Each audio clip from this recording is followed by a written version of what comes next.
અંકલેશ્વર ઓએનજીસીમાં અલગ અલગ સ્થળે 90 લોકોને નોકરીની લાલચ આપી 1.84 કરોડની ઠગાઈમાં વોન્ટેડ આરોપી ઝડપાતા ફરિયાદી પણ આરોપી હોવાનો ધડાકો થયો છે.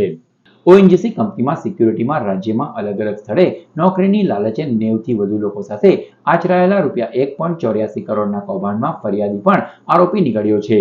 અંકલેશ્વરની અમૃતકુંજ સોસાયટીમાં રહેતા ફરિયાદી એવા આરોપી ઘનશ્યામસિંહ રાજપૂતની અંકલેશ્વર એ ડિવિઝન પોલીસે ધરપકડ કરી છે. વર્ષ 2022 થી 2024માં વિરાટનગર ખાતે રહેતા ઓગસ્ટ હરદેવ પાંડેએ પોતે national investigation security services NISS કંપનીના મેનેજર તરીકે ખોટી ઓળખ આપી હતી. વ્યક્તિ દીઠ 2 થી 2.5 લાખ રૂપિયા લઈ ઓએનજીસી કંપનીમાં હજીરા, મહેસાણા તથા ખંભાત ખાતે નોકરીએ લગાડવાની લાલચમાં લોકોને ફસાવ્યા હતા.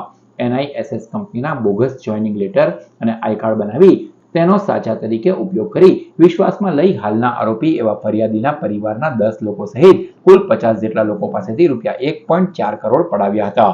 સાથે જ ઠાકોરભાઈ આહિર અને તેની સાથેના 40 અન્ય લોકો પાસેથી દરેકના 2 લાખ લેખે આશરે 80 લઈ નોકરી નહીં લગાવવાની નાસી છૂટ્યો હતો.